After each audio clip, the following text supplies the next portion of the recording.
Assalamualaikum warahmatullahi wabarakatuh. Hi grade 5, how are you today? I hope you still good as usual. Now we're going to learn English and I want you to be ready by preparing your book and your pen. Yesterday you have learned about past progressive tense, and do you still remember? Past progressive tense means long action happened in the past. Now we are going to add short action in the middle of long actions by using when plus past tense. Here is the example. He was exploring Australia. That is the long action, and we are going to add the short action after when. When he saw a kangaroo. He was exploring Australia means dia sedang menjelajahi Australia when ketika he saw a kangaroo. Dia melihat kanguru. So, exploring is the long action and so is the short action. So, when is a conjunction. Conjunction in bahasa means kata penghubung.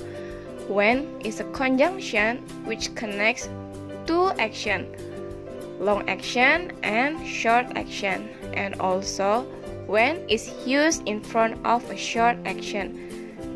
When digunakan di depan kegiatan yang pendek.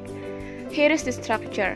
Long action, when, short action. And if you want to write the long action, you can use past progressive tense. And if you want to use short action, you can use past simple. And let's have some more example. What were you doing when the phone rang? I was taking a bath when the phone rang. Here, I was taking a bath is the long action. The phone rang is the short action. What were you doing when Hasna came? I was studying when Hasna came. And do you know which one is the long action and which one is the short action? I was studying is the long action, and Hasna came is the short action. What were you doing when your brother fell? I was drawing when my brother fell. Which one is the long action and which one is the short action?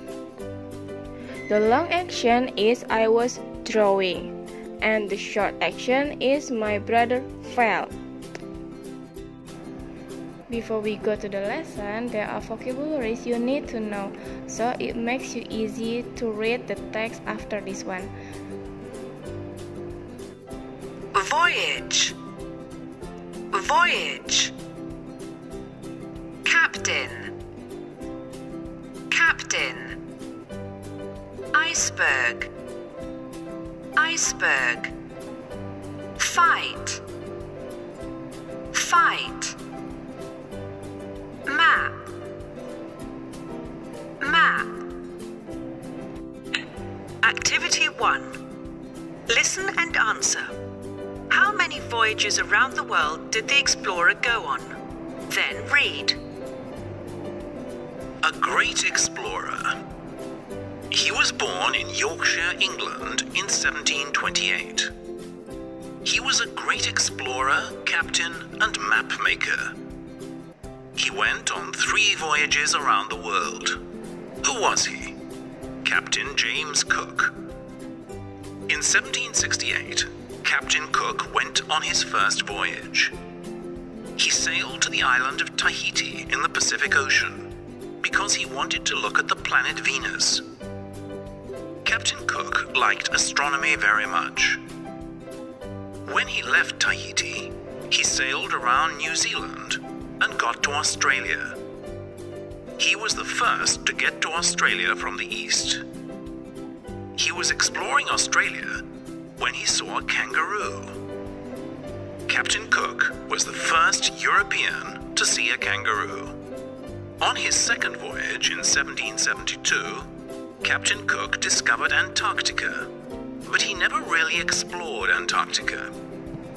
When he was sailing there, he saw a lot of icebergs, and and he couldn't get near. In 1776, Captain Cook went on his third and last voyage to the North Pacific. He visited the Hawaiian Islands, but he was not lucky.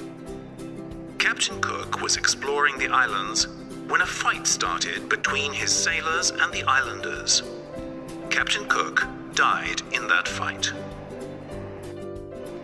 For activity 2, there are 6 sentences, but this sentence is not correct. What you need to do is to read again activity 1 and correct these sentences. The example is like number 1. Captain Cook was born in New Zealand. That is not correct. The correct one is Captain Cook was born in Yorkshire. Now look and write. There are 6 pictures. For each picture there are clues. And the example is picture number 1. The clues are cook and come home. From those clues, you need to make sentences using past progressive tense and past tense. Remember, past progressive tense is the long action and past tense is the short action. Take a look here. Cook is the long action of picture number 1 and come home is the short action of picture number 1. So we write the sentence like this. Mrs. Smith was cooking when the children came home. And that is for today's topic. And please make sure you repeat the lesson again and again. And don't forget to do your exercise and give it to Miss Rasti. Good luck. Wassalamualaikum warahmatullahi wabarakatuh.